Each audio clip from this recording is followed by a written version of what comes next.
So welcome this evening. Welcome, depending on the part of the world you're in, it may be morning, it may be afternoon for you. So from wherever you are, it's a delight to have you. The first welcome will be from the president of Catholic Theological Union, Father Mark Francis, Viatorian priest. So Father Mark.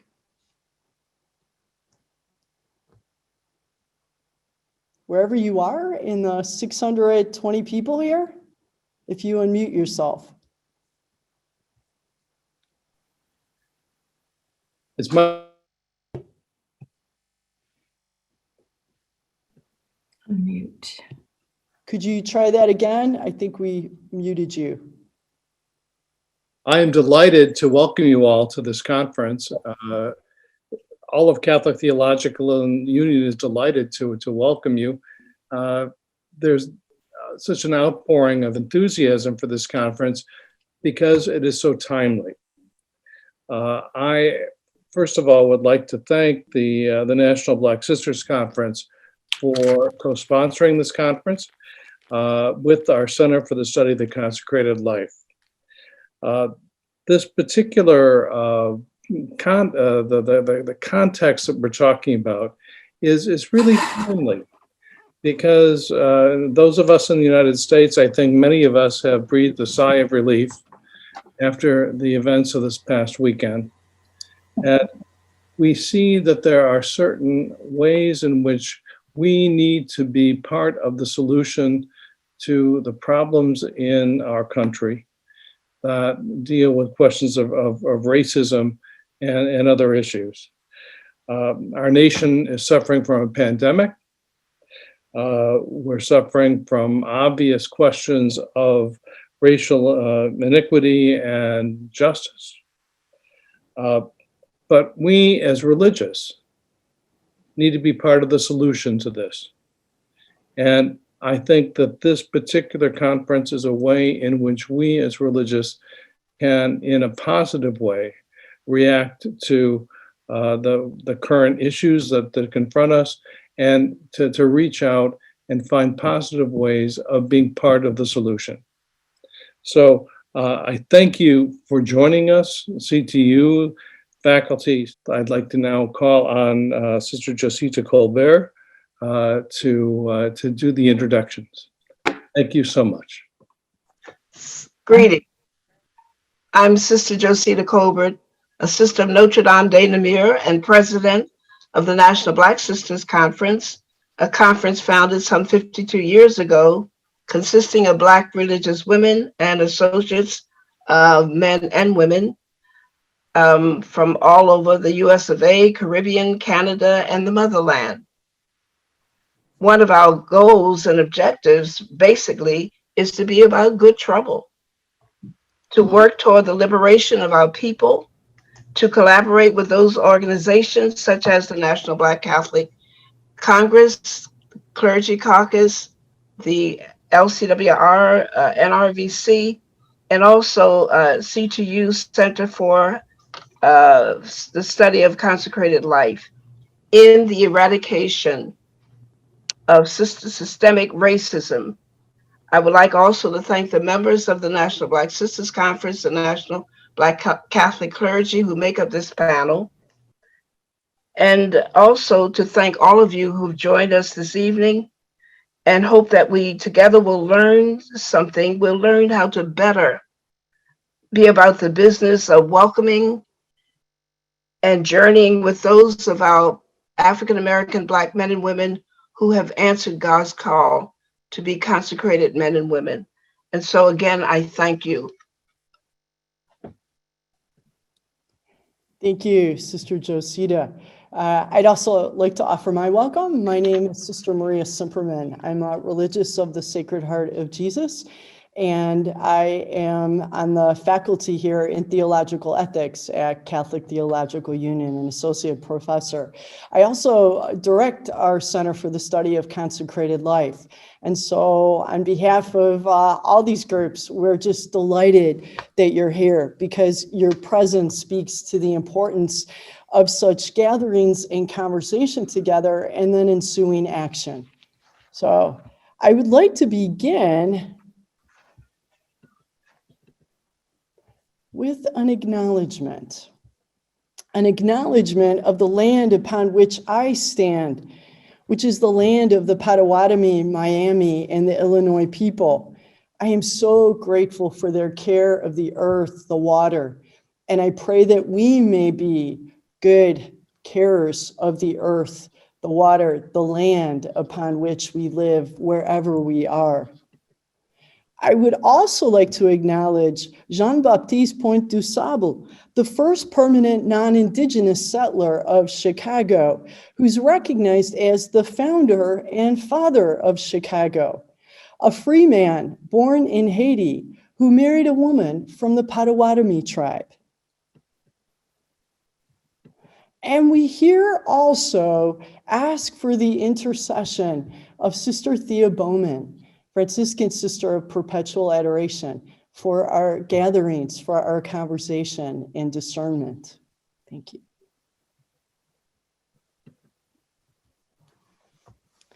I'm so grateful that the Center for the Study of Consecrated Life and the National Black Sisters Conference are collaborating and beginning these conversations. In the midst of so much systemic racism and racial injustice, upheaval, pain all across the nation, a necessary question arose. What is the call of religious life in this?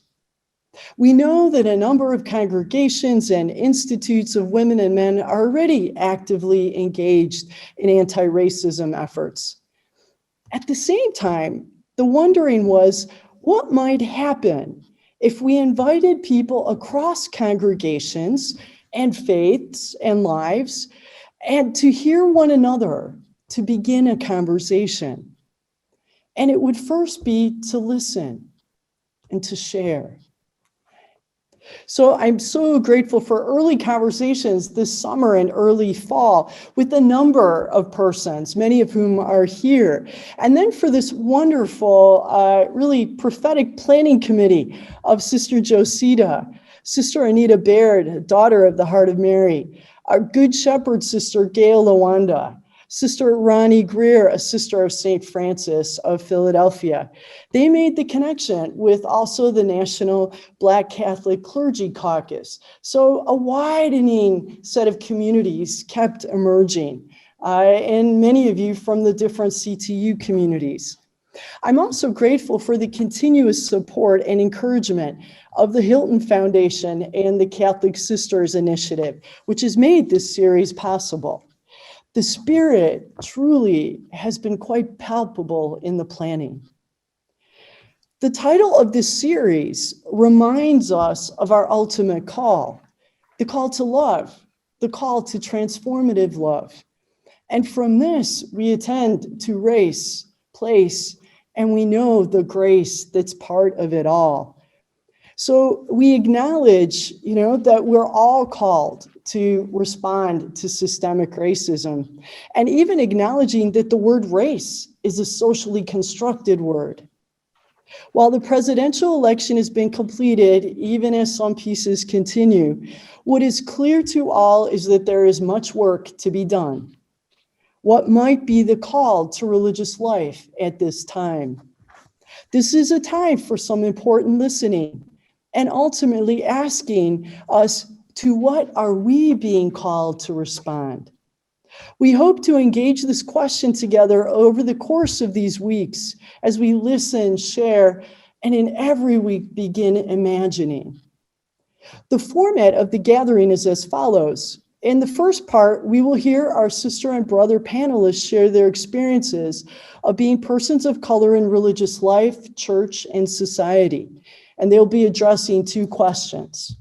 In the second part, we invite you to about 20 minutes of breakout sessions to share what you heard and what draws you, and to ask where this might be calling religious life. You'll then return to the large group and we'll hear from different people in the chat room, in the chats. And the panelists will be invited to offer some responses. The third part of this evening will be that each panelist will be invited to a 1-minute final set of words for us in light of what he or she heard and what he or she is thinking about in light of this conversation. And then we will give thanks and offer conclusion and some information for the following week. So I'd like to now introduce Sister Anita Baird, who will moderate tonight's session. Sister Anita is not a stranger to most of us. She's a member of the Society of the Daughters of the Heart of Mary, a former U.S. provincial. In 2000, she became the founding director of the Archdiocese of Chicago's Office for Racial Justice. In 2013, Sister Anita was awarded an honorary Doctor of Ministry degree here at CTU in recognition of her outstanding contributions in the work for racial justice in the church and the city of Chicago. And she is recipient of the 2018 Outstanding Leadership Award at the Leadership Conference for Women Religious. So without further ado, Sister Anita, thank you. Thank you, Sister Maria. It is indeed an honor to be here and to be doing this in collaboration with Catholic Theological Union. I am so very proud to be associated with them, and they continue to be on the forefront in so many ways. So we look forward to this series of sessions looking at religious life and what we are being called to in our congregations and accepting and welcoming men and women of color who feel called to religious life. So I'm going to introduce our panelists for this evening in the order in which they will speak. First, Sister Melinda Pellerin. Melinda is a sister of St. Joseph of Springfield, Massachusetts. She entered her congregation in 2013 and made her final vows in 2019. Sister Melinda presently lives in Springfield, where she serves as pastoral minister at Holy Name Parish and as a chaplain at the Women's Detention Center in Hampton County. She also works with people who are in recovery and is an outspoken advocate for racial justice. Our next panelist is the Very Reverend Michael Thomas, who is a member of the St. Joseph Society of the Sacred Heart, better known as the Josephites. Father Thompson was ordained in 2004.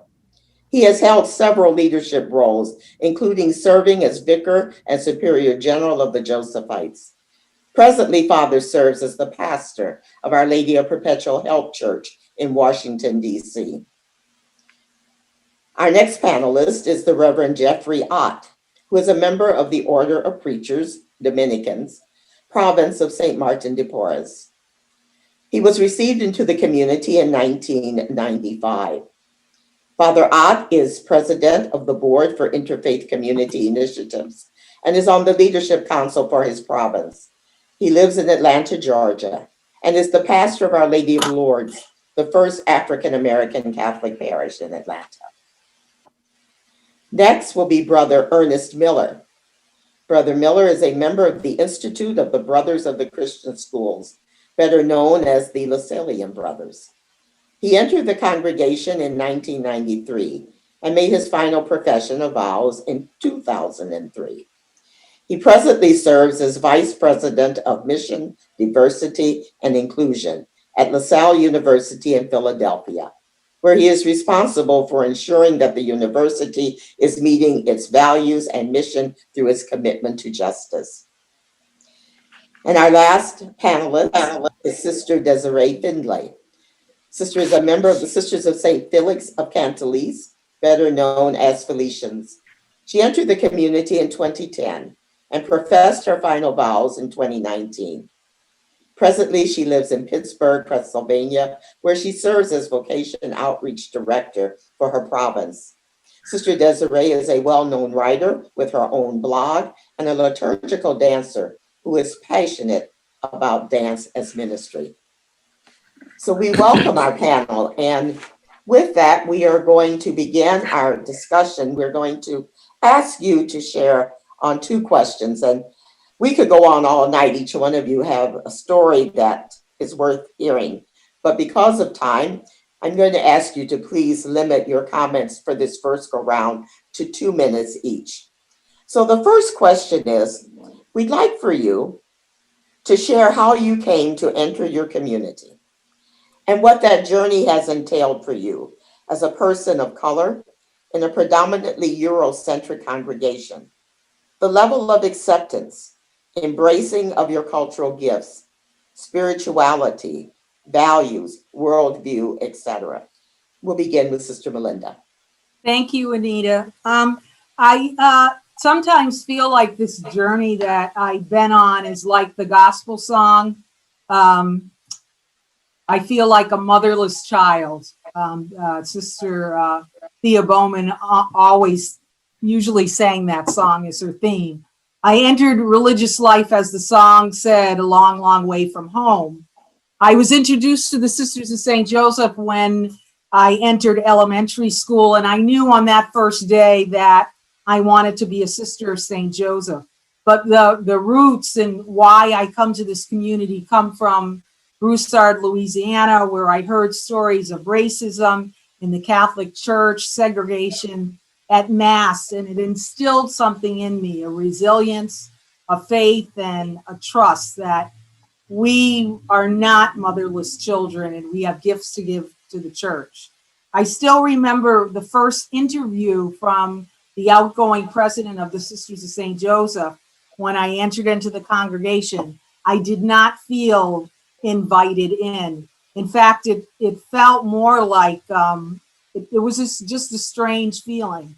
I never felt an invitation that they really wanted me. I kept saying to myself and during the interview, they treat all women like this. I don't know why anyone would enter, but I persevered because I saw the gifts that I could bring to the community. Nothing about me was typical. I was older, I was experienced, but I always felt rooted in my Catholic faith, and I had the soul of a teacher. I knew that I had spiritual and valuable gifts to give to the community. And I did that through I shared my prayers. I prepared everything with the theme of African American history and artwork.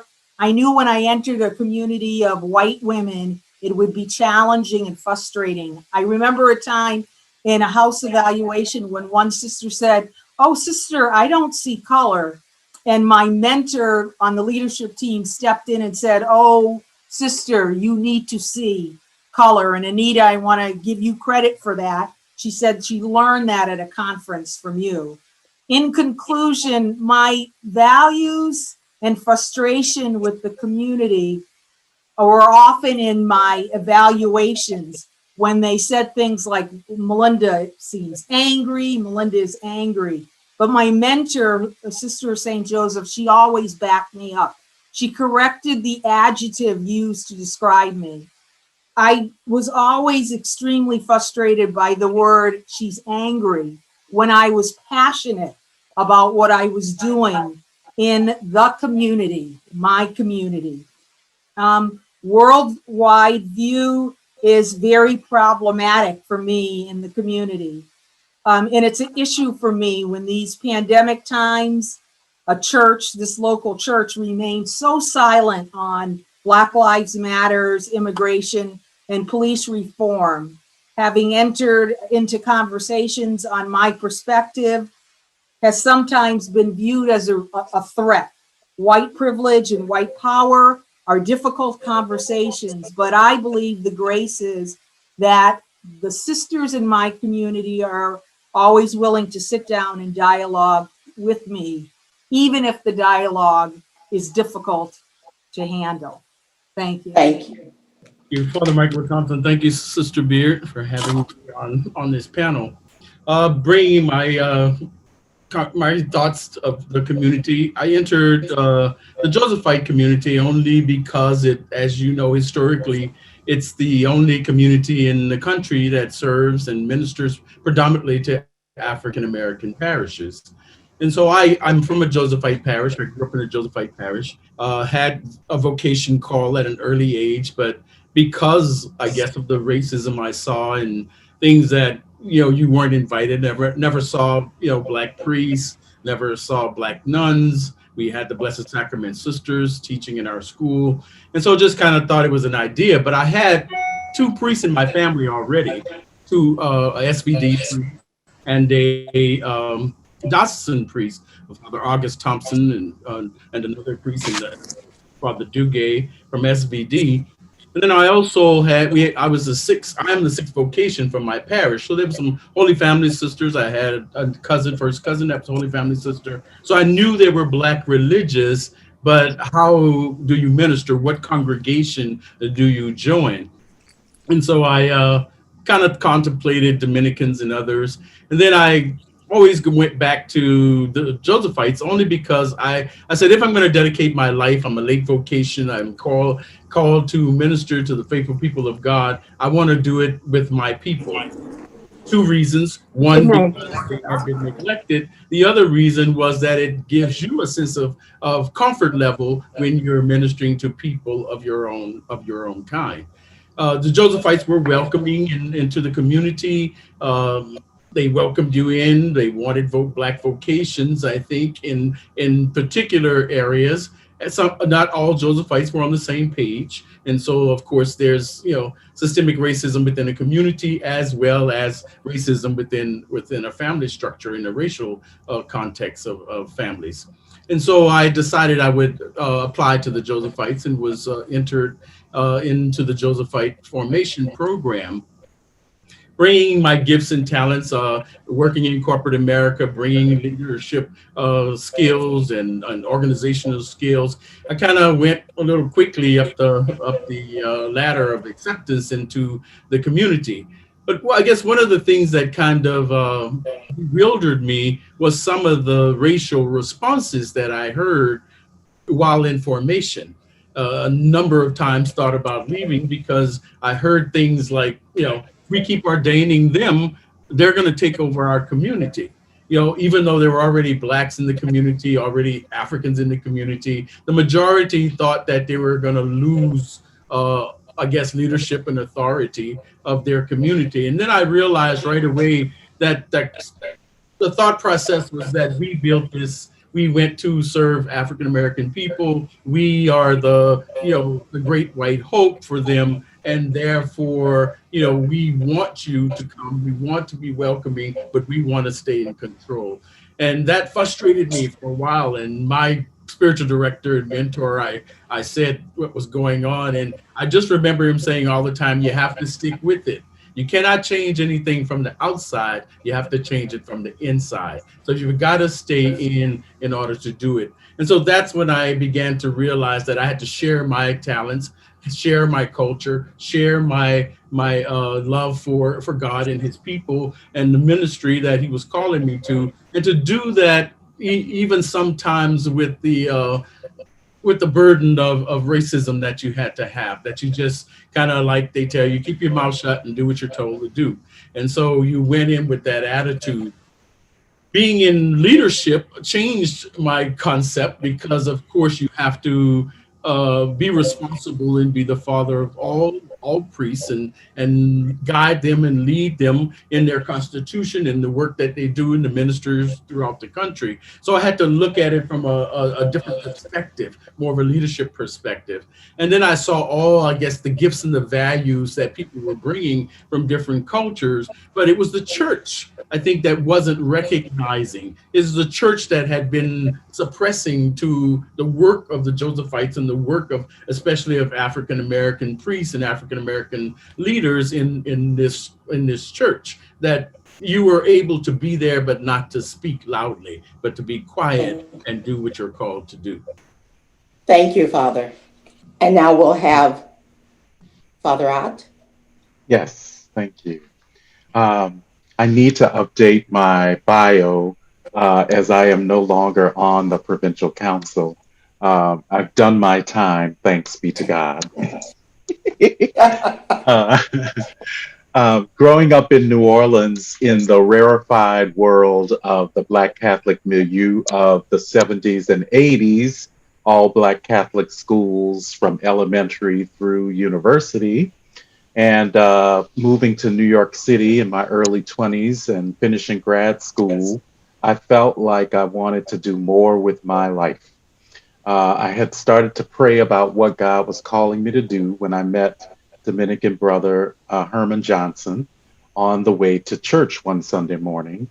And he and I shared a history. We had gone to the same high school, the same university, and our parents lived in the same subdivision in New Orleans, about 2 streets away from each other. So we became fast friends. And the rest is history. I joined the Dominicans in 1995 and took vows in 96, and it's been quite a ride since then. I was attracted to the Dominicans for their kind of holistic vision of religious life: prayer, study, community, ministry, the 4 pillars. I loved the vision of our founder, Dominic, for an order of preachers that includes women and laity. I found fraternity and friendships with white and black friars and sisters in the order, and I've been fortunate in that way. In formation, Black Catholicism was at best tolerated. At Aquinas Institute of Theology, there was more interest and attempts on the part of the faculty to incorporate Black Catholic history and culture into our learning, but again, not much. Thankfully for me, during my time in formation, there were other Black friars and friars of color who were in formation with me. And that community within a community was a lifesaver that helped me to see myself as a Dominican. Fortunately, too, I was graced by the Rock Church in St. Louis with Father Maurice Nutt as my pastor and mentor, and the good people there who witnessed their faith to me and supported me with their prayers. I'll say more. Thank you, Father Rod. As we move forward, because I want to be aware of time, I'm going to shift to the second question, and I'm going to ask Brother Ernest and Sister Desiré if they would speak to this second question, and then they can add what they would in light of what has been shared. So the second question is, what is the most challenging for you as a person of color in your religious community, as a Black Catholic in the U.S. Church, and in American society as it pertains to the sin of racism? Brother Ernest. Thank you, Sister Anita, and good evening to everyone. It's a delight to be in this space this evening. I appreciate this opportunity. So to begin with this second question, and it certainly bleeds into the first question as well, and that is, I'm a member certainly of a predominantly white, Euro-centric religious institute of brothers. When I entered in 1993, there were 8 African-American brothers. There were a fair number of brothers of Latino background, but now we are 4 African-American brothers out of nearly 500 brothers of our institute here in the US. So I think one of the struggles for me from the beginnings to this point still is connecting with, finding those points of connection to Black culture generally, to worship in particular. I love good liturgy. So I will go far and wide for good liturgy. And that started from my beginnings in formation, and it was something upon which I was called on the carpet. Because where is he going? Why is he away, right? But it was brothers who knew me, who knew the context where I was going, and this was going from Philadelphia to Washington oftentimes to go to the Church of St. Augustine, which was really a central place in my life of bringing me whole scale into the Black Catholic world. Even though I'm a native of New Orleans, I really didn't enter the Black Catholic world until I was introduced to St. Augustine as an undergraduate studying in Washington, D.C. one semester. So that would be a key part for me. But I must say, as we also consider the first part of the question, which I think also fits here, there were key individuals, right, both within my community as well as outside my community that were who served as a witness for me, who kind of held me up. And among those persons I must cite is Herman Johnson, the same Dominican brother from the great city of New Orleans that Jeffrey identified. I met Herman as a student at Loyola, so he was a witness to me. Brother Roy Smith, a brother of Holy Cross. I went to Holy Cross School in New Orleans and was introduced to Roy, who was in South Bend, again, a witness. A brother, a priest, a Jesuit priest from Colombia, Luis Calero, again, another witness.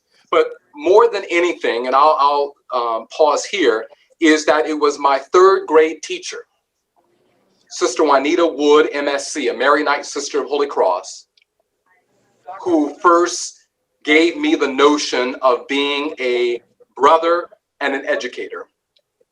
And I get to see Sister every time I'm home in New Orleans, but she was that first person who said that you, as a young Black man, as a young Black boy, can consider the life of a religious brother. Thank you very much, Brother Ernest. Sister Desiré. Yes, thank you. Thanks for having me. I am Sister Desiré Findlay. I am a Felician sister, and I also feel like those two questions are connected, so I'll share briefly on both. I met the Felician sisters where I grew up in New Mexico on a pilgrimage, and I had only met two of them. I'd never heard of them in my life, but they were very different. One was very quiet, the other very loud and exciting, different cultures.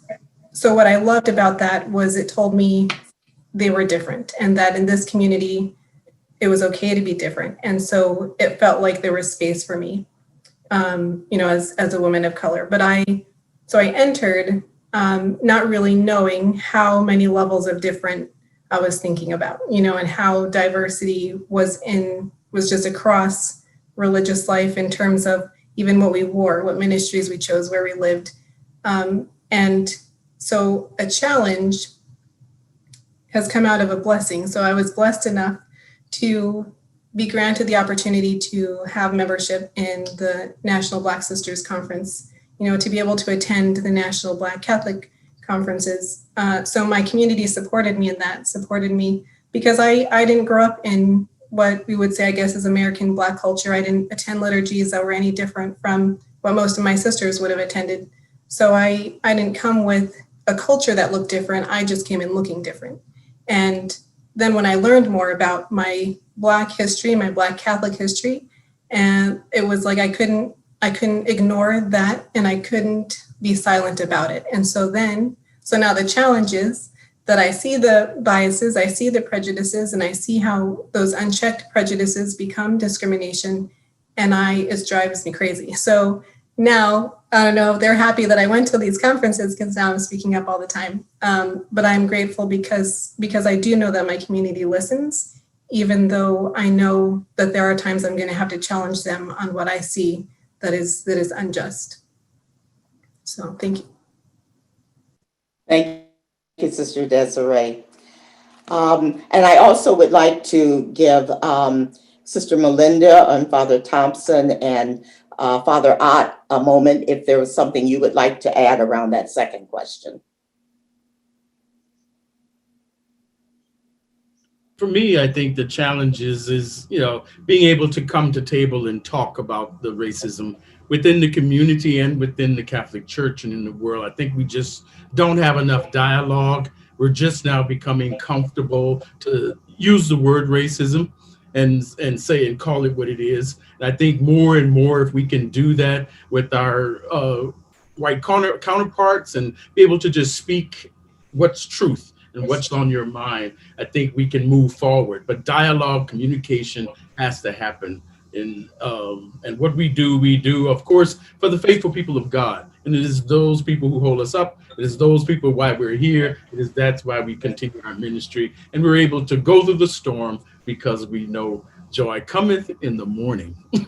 Amen. Amen. I would say, Father Ott, briefly, if there's something. Yeah. Sure. I would just say, for me to see the double standards in my community, I have seen the way brothers of color are treated with suspicion oftentimes and are given obstacles, where our white brothers are given carte blanche when they seek further education, for example.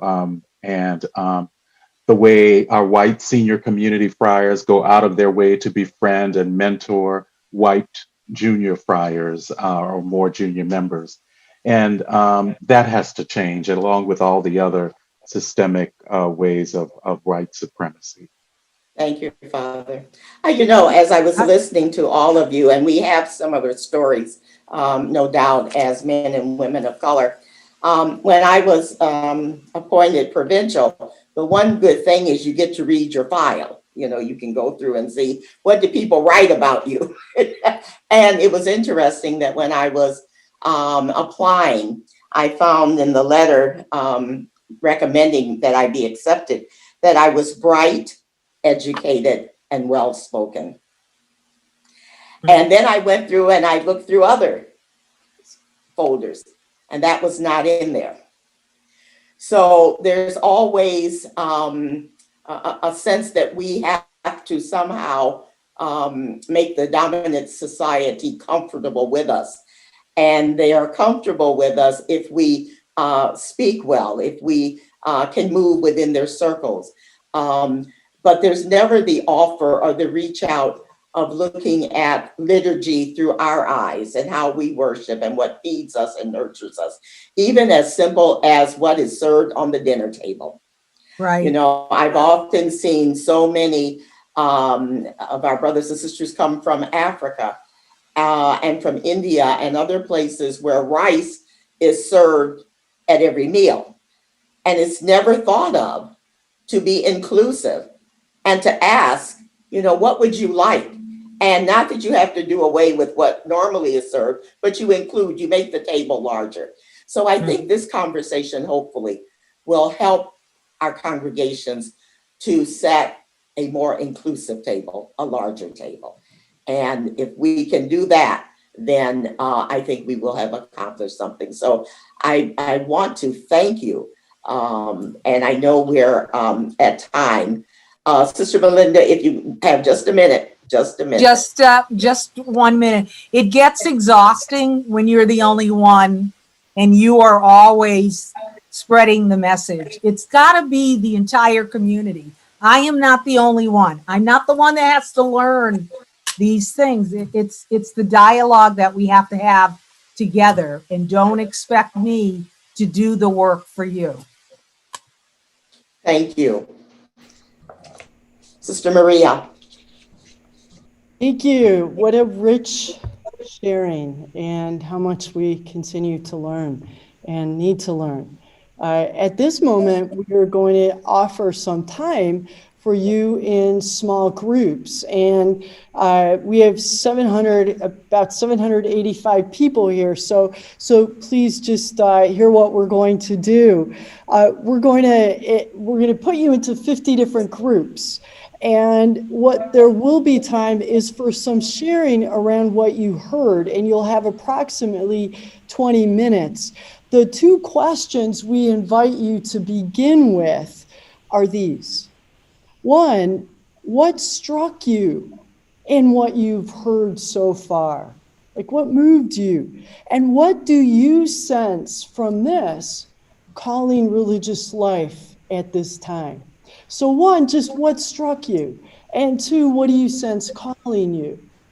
Now, because of the numbers that we have, you may have a good number of people, 15 people in your room. So 20 minutes is certainly never sufficient. These are beginning conversations. But what I invite you to do is to have one person just volunteer.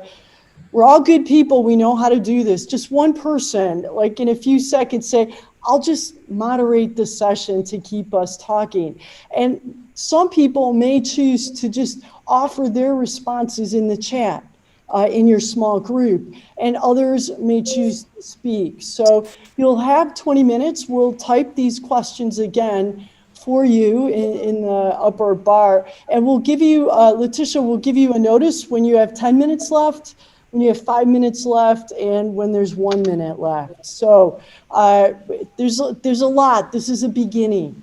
So enjoy your conversation, and thank you to the panelists who got us started with such heart and heartening words. Thank you. So this is the Beam Me Up Scotty to your rooms.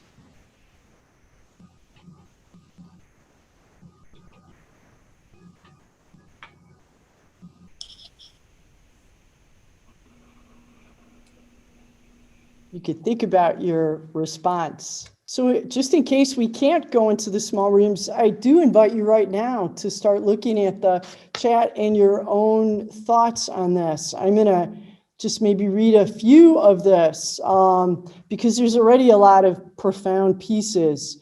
Somebody writing, I think it's difficult for religious to admit that there's prejudice within us as we minister to the Black community. So again, to the Black community, with the Black community, even our language. I'm coming to realize I've made progress on head knowledge about systemic racism, but I need to really take the risk to do the heart work. There's a lot of pride and control in how things have been. We, capitalize, need to learn racial humility. It's amazing that the call is deep enough for some of us that we stick it out no matter what. Thank you for sharing, panelists. I'm becoming more aware of my huge blind spots. And isn't that true? We need others, because if we're blind, we can't see it. We need people to share that with us. I'm grateful to listen, to hear with my head, heart, and spirit, to be present and to learn again and again. I appreciated the honesty and openness of the sharing of the panelists and the call to dialogue around the table. I heard courageous commitment to God's call despite obstacles, especially pertaining to acceptance. I have great respect for the righteous anger expressed. I heard how white religious communities have done a grave disservice to people of color, how much we have missed because of not valuing their gifts and experiences of their spirituality, right? And yet the day isn't over. There's time, and we must. Quote, don't expect me to do the work for you is an important statement, right? That this is the work of white folks to engage us, and yet we need all of us together. I heard about the gifts that African-American religious bring that need to be recognized. I'm grateful to hear from the panelists. It helps me be more open and accepting, even when I make the mistakes and act out of white supremacy. I heard struggle in feeling. I heard such pain in thinking about the women of color I know who left community because of such racism. Shall we include other people of color in future reflections?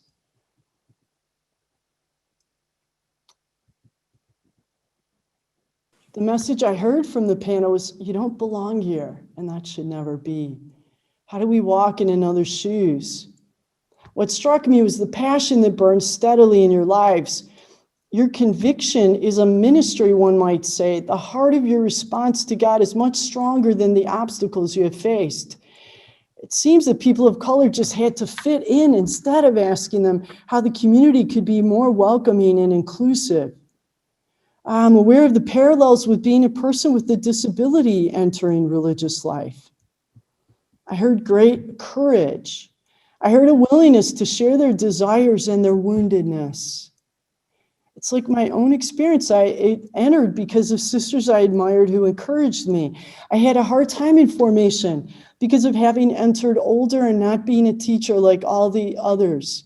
And because of being outspoken on social justice issues, of having to push the congregation on issues important to me. Thank you to the panelists for sharing your courage to stay even when it was difficult. What I hear is we often think that racism is out there instead of doing our own internal work. We're called to find our own racist tendencies and dismantle it within ourselves. How do we make this dialogue a daily practice? the perseverance to stay in their journey in religious life and not give up hope that they can make a difference in religious life in the church. I heard how the work to be done is the work of white religious. Thank you to all who spoke, your willingness to share your pain, your anger, your commitment to live this life, for sharing your truth and love. Important for us to hear, and easier sometimes to hear from somebody, big words, not in my community. The importance of creating a space to invite dialogue and honesty. I'm going to stop at this moment, and what I'm going to invite Sister Anita and the panelists to is perhaps a little more conversation from what you were all hearing from one another. I don't know that our small grouping will work this session. I'm hearing that there's a bit of a challenge technically with that. So, but the gift is we get to hear maybe a little bit more from the panelists, and then we can continue to ask you to write in the chat room, and then I'll read that periodically. So would that be all right, Sister Anita? There's goodness knows Yes, enough to talk about. So we don't have anyone in groups right now? Correct. So we are Okay. all here, eager to continue to hear from the panel. Okay, all right. Okay, well, I will continue a little. I think the one thing that I am very much aware of, while we are bringing you the perspective of being African Americans in Euro-centric communities, I hear the stories from other men and women of color. I think what is hurtful the most is that we belong to a church that is universal. And we are invited to the banquet table every time we go to Mass. And sometimes there isn't room around that table. A friend of mine, I remember she was leaving home, leaving Mississippi, headed to Baltimore to enter the Oblate Sisters of Providence. And on her travels, it wasn't her parish because she belonged to a Black parish, but she went to Mass at a parish that was white and had some Black members. And the day before she was entering, she had to sit in the back and had to wait to receive communion until all of the white parishioners had received.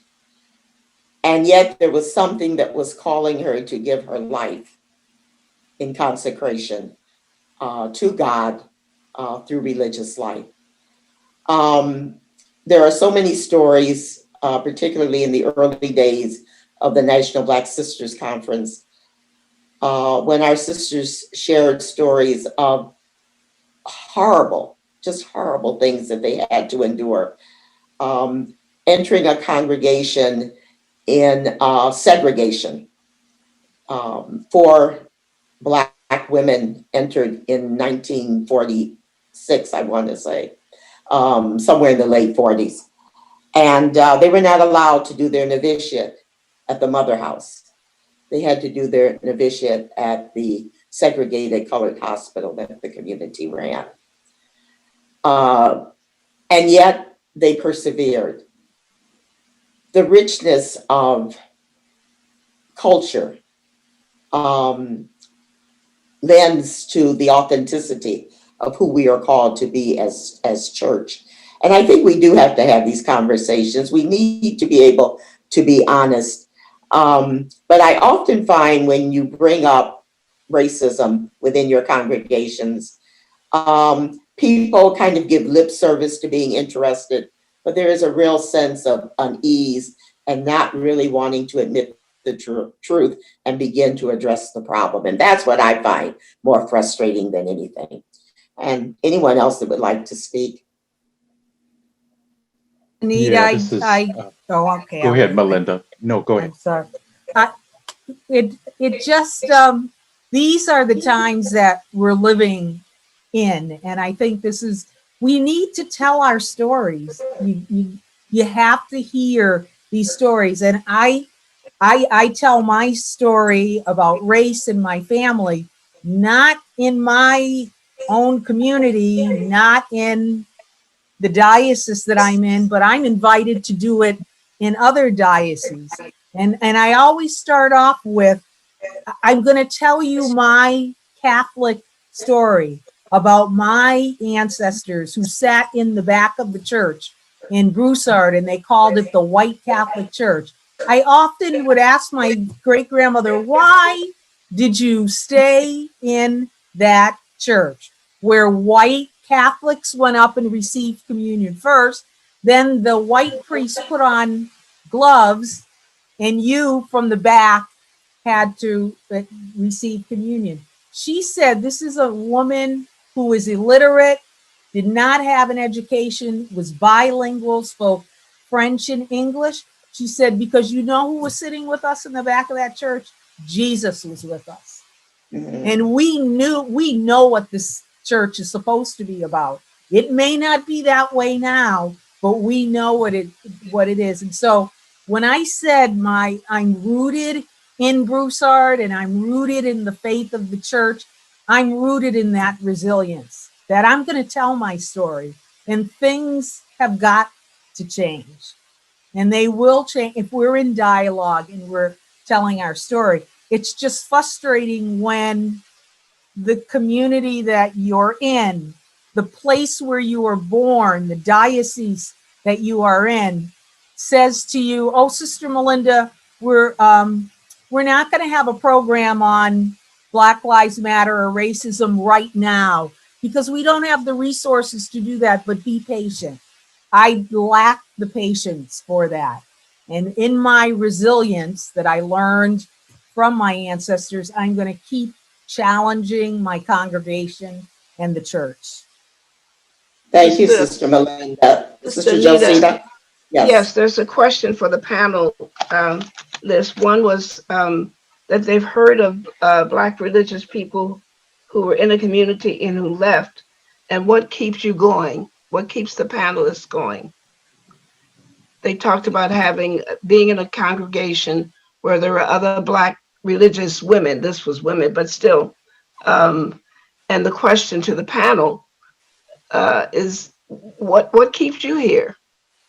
Thank you, Sister Josita. Father Thompson, you want to address that? For me, for so many times, like I say, we ran across those obstacles, and you ask your own self that question.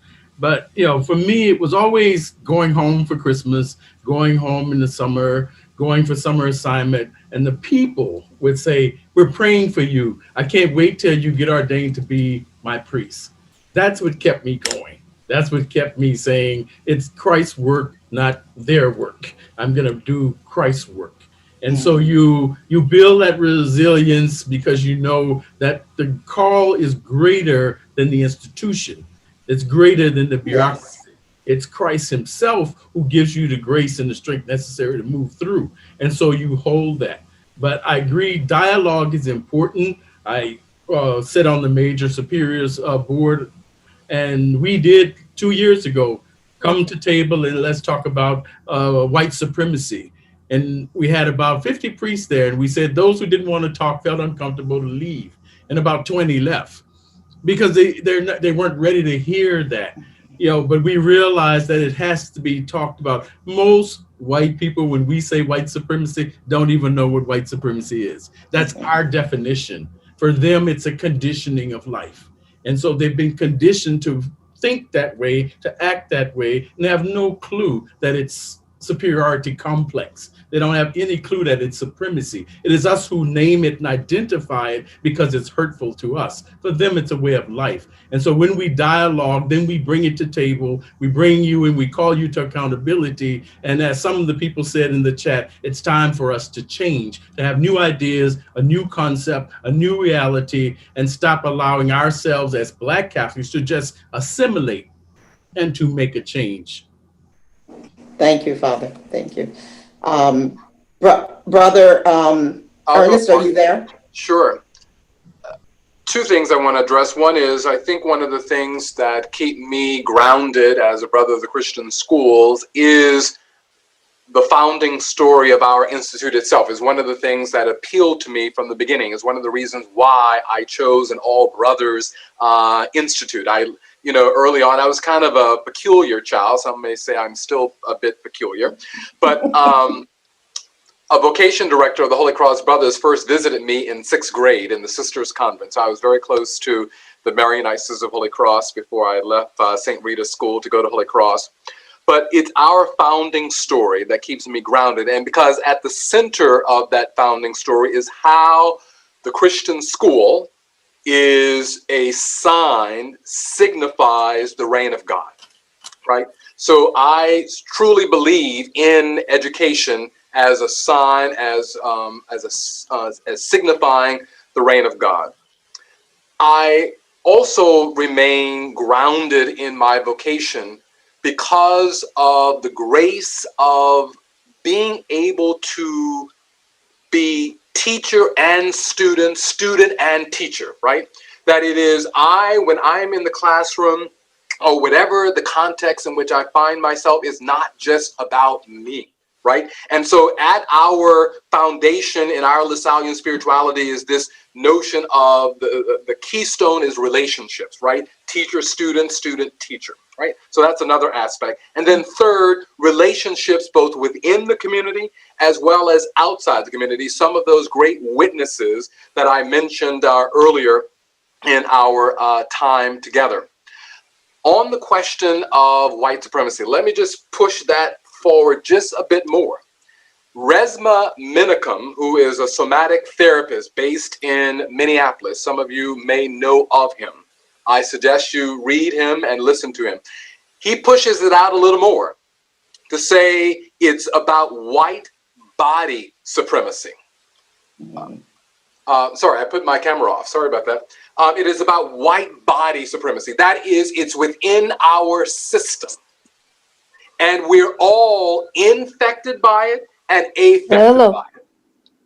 And until we wrestle with what is in our system, we're going to continue to struggle with the odors and the fumes of the construct of race and racism, right? Both within our communities, within places in which we minister, and within the larger society. So white body supremacy.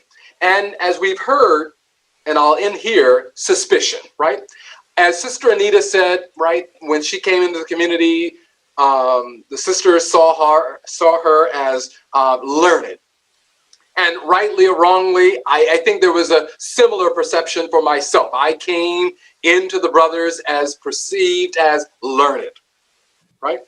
But despite the learnedness, right, there, in my case, was more, I would say, sort of hidden prejudice, right?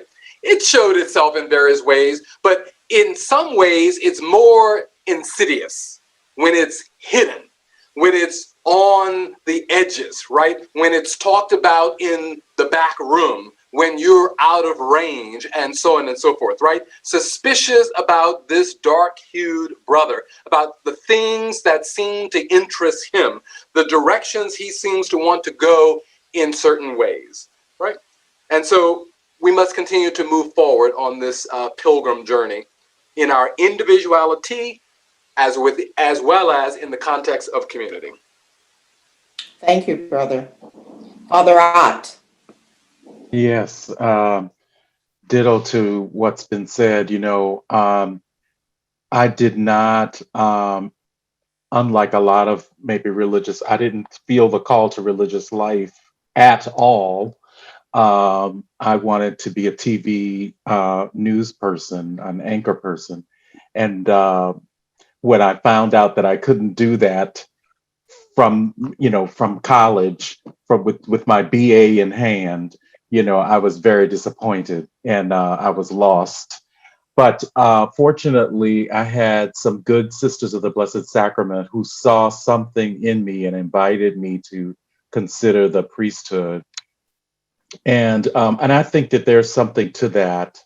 I've heard the stories over the years from Black men my age and older who have talked about how they were altar servers. They loved, the priesthood. They wanted to be a priest, but they were discouraged or they weren't even welcomed to consider. And so many vocations are lost because, again, we are overlooked, we are treated with suspicion, we are, not seen for who we are and our gifts.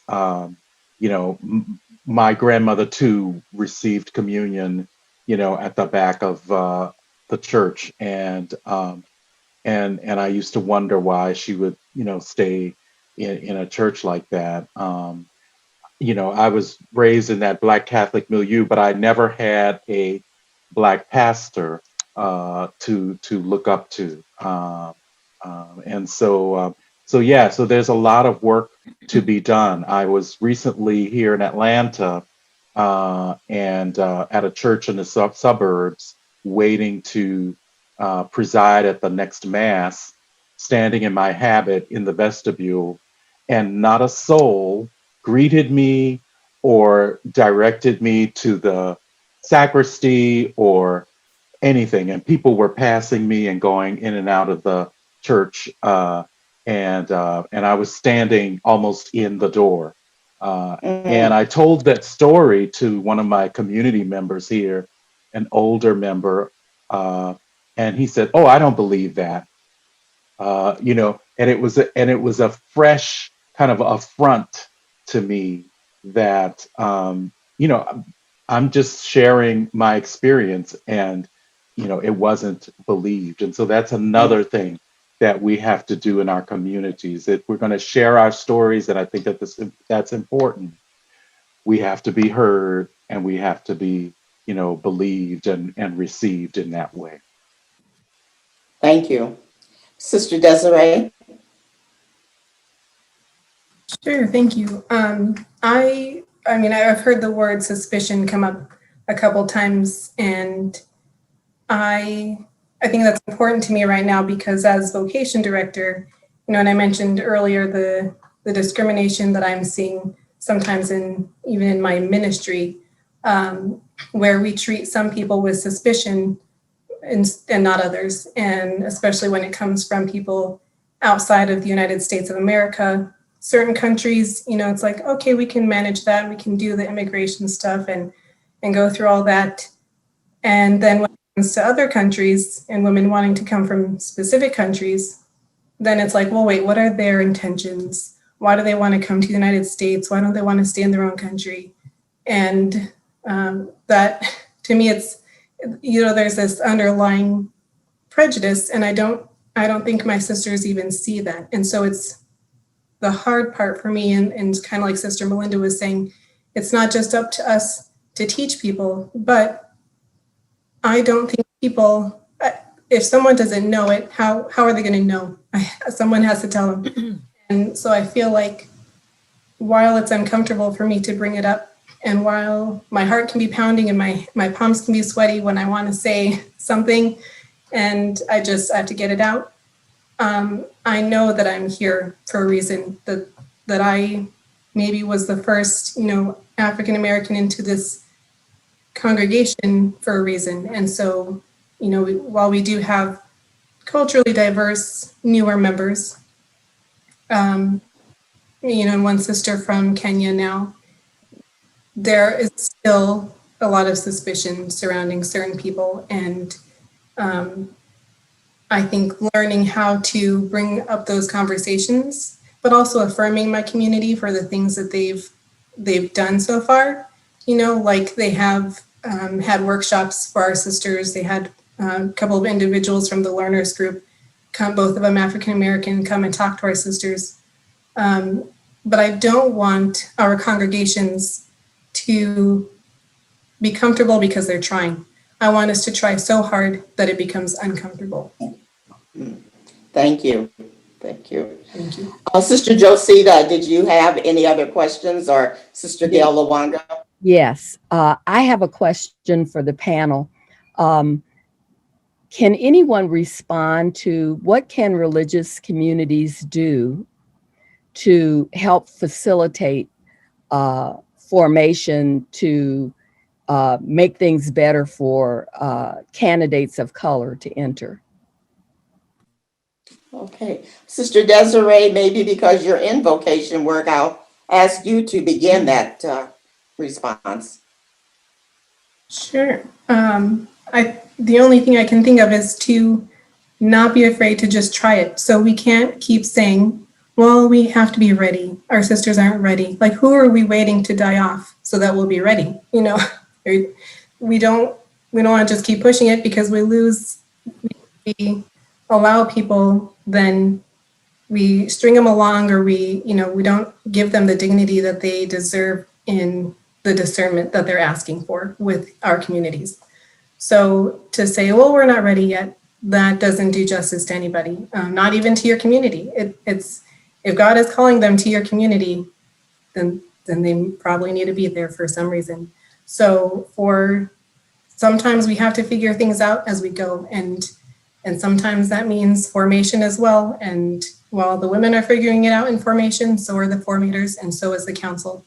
So to not be afraid of just jumping right in. Isn't that what we did when we decided to enter community? We didn't say, hold on, have to have it all figured out.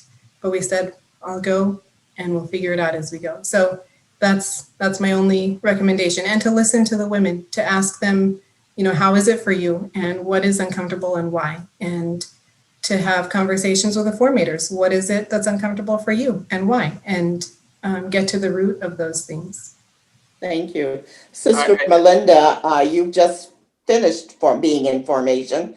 Can you share with us in terms of how do we help facilitate formation that is welcomes men and women of color?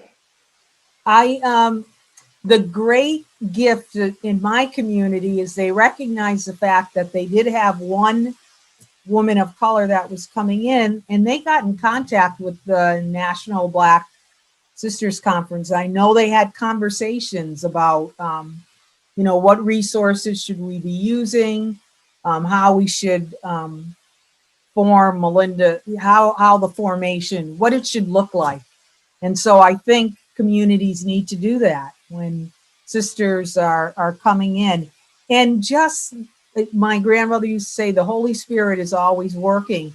One of the things they did in my community, which was another gift, is they had me work in Jamaica with another sister of St. Joseph. And I can remember the day that two African-American nurses who had come from the college that we had founded, the sisters had founded, had come down to Jamaica. They knocked on my door, sat on my bed, and just asked me questions about my formation and why, as an African-American woman, I had joined this community, and what was this all about? Why didn't I join a community of women that looked more like me? I think the Holy Spirit is working in all of this. Again, it's dialogue, it's reaching out for resources that you may not have, and encouraging women of color to enter into the process. Thank you. I would add, as we were thinking about that and listening to the responses, I know in my own local community, I was really the youngest member, and our sisters were anywhere from 20 to 40 years older than I was. And they knew nothing about Black culture. They had very little exposure to Black people. But the one thing they did, they wanted to listen to me. They wanted to hear my story. And they encouraged me to use my gifts. And when I would be invited to preach, they would get in the car. I mean, these were women in their 50s to their 80s. And they would come and they would sit in that church and they would support me. And while it was totally foreign to them, it was important to me. And because it was important to me and I was one of them, they wanted to be there for me. And I think that is so important, that we find a way to support men and women of color, that we're willing to have the conversations, that we're willing to enter into their lives and their experience of God and to share that. And incorporate that in the formation, recognize the gifts, support those gifts, even if you don't understand them, call them forth and support them because they will enrich your community. I think, if I may add, I think one of the important ingredients here is personnel. And I benefited from the fact that, and so it may depend on what your structure of initial formation looks like, but for us, we have something that when I entered was called the Aspirancy Program. Now we call it the Contact Program. And because I was just a few years older than the typical young man coming into the Aspirancy Program, a certain brother was assigned to me as my mentor, as my contact brother. That proved consequential because Dennis Malloy knew St. Augustine before I knew St. Augustine. He had ministered in an African-American context before I really was in an African-American context, in the sense that I went to a predominantly all-white middle and high school, mixed elementary school. I should also happily confess I was United Methodist until I was in 8th grade. And yet, as United Methodist, I became interested in religious life. But the point I want to make at this moment is because Dennis Malloy knew my personal story, he was able to come and have my back at those moments in initial formation where there was points of tension, right? And so I think personnel is important. And as you're suggesting, Sister Anita, that we need to know one another's story, right? You need to recognize we need to recognize one another's gifts. And I like the way you said it, even if you don't understand them, right? And I think it took a while, again, for some brothers to come to understand how I walked, the drum beat to which I listened, and so on and so forth. Thank you. As we bring this part of the session to a close, I would like to ask each one of our panelists, is there one word or a final thought that you would like to share in 30 seconds or less? I would say just do all that we've talked about, but do it with the utmost respect for one another. Thank you. Mr. Melinda, one thought. I'm sorry, who was going to speak? Unmute, Sister Melinda, unmute. I know, all night long, I did it the right way in this time.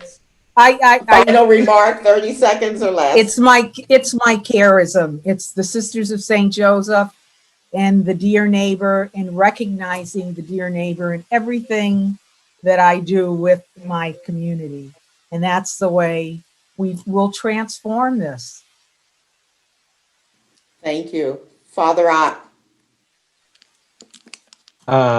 It's about welcome and sharing and hospitality, and that can be a challenging process. We're called to transform and change, and remember that Jesus walks with us in that process. Thank you. Father Thompson. Well, that's what I spoke about, the respect, loving one another and accepting one another's diversity and culture with respect. I think that's the main thing. You know, then you can tolerate that which you don't even know. Sister Desiré. I think just to not be afraid of what makes us uncomfortable. Jesus made people uncomfortable all the time. So what will we choose to do with Jesus making us uncomfortable now? Thank you. Did I leave anyone out? I don't want to do that. Ernest. Okay. The brother here in Philadelphia, sister. I would simply add to all that has been said so eloquently is courage. Courage is the great enabling virtue. It makes the other virtues possible, right? It anchors the other virtues. So we need to exercise courage. Thank you.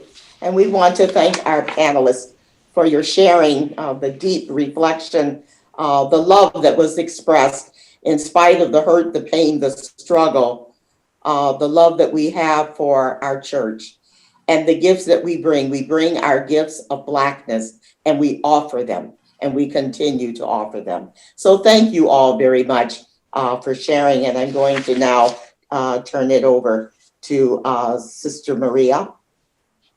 I think we'll hear from Sister Ronnie first. Thank you. Ronnie. Okay. Good evening.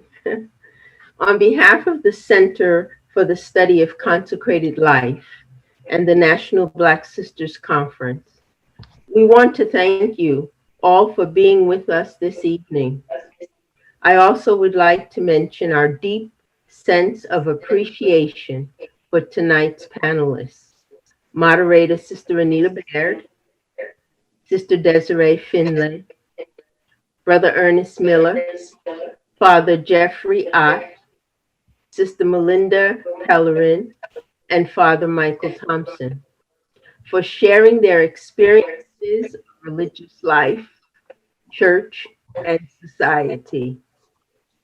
We are all inspired by your great words. It has been a pleasure being with all of you this evening. Thank you. And I would like to turn it to Sister Maria, who has a few words. Thank you so much. I did say in the opening that the Spirit has been very palpable in this process. And I have a deep sense that the Spirit was fiddling with our technology and said, we need to listen more. We need to hear more. We need to let this call us more. And so, and religious life is known for its dynamic adaptability to the needs of the times. So I thank the panelists for continuing the conversation that we know is desperately needed in the church and in religious life. When we're hearing, from the back of the church, but Jesus is with us. I'm still going to do Christ's work because that's what I'm about. I want us to try so hard that we are even more uncomfortable. And what will this invite us to? And Brother Ernest calls us to courage, really. And courage comes out of the greatest virtue, which is love. And courage is about that open-heartedness. And when we look at Jesus's open-heartedness, led him to the cross and to the resurrection. And so we are both looking at Good Fridays and Easter Sundays and what's calling us. So I think it was actually wonderful and a gift of the Spirit that we had time to do more listening. And I thank all of you for your comments in the chat. We will be saving those in there because we're listening in these 3 weeks to what's calling religious life next. So just a few announcements in this as we've come to the conclusion of our first Thank you for the wonderful panelists and the sharing. What I'd like to do is to also hope you join us next week. Next week will be yet another lens into this topic, and that is the topic of looking at congregations that have had as part of their story enslaved persons. And we do know that every one of our congregations, whether our congregations had enslaved persons among us or not, we've all benefited from these periods of such egregious and criminal behavior. So there's a lot to be learned. So you'll hear from a couple of congregations that have been looking at their stories, and there's certainly more congregations that have been looking at their own histories. We'll have also the gift and privilege with us of persons who are descendants of enslaved persons from the congregations, and to just share what does that mean for them, and for all of us to say what is this calling us to and asking of us at this time. So it will be another profound time, and so I thank you for coming. We're wonderful educators all, and so you're invited to do some reading ahead of time. On the website are 3 articles that if you want to just do some pre-reading that are related to next week's topics. So, and then we'll have some also for the week after that, but you're welcome, and thank you.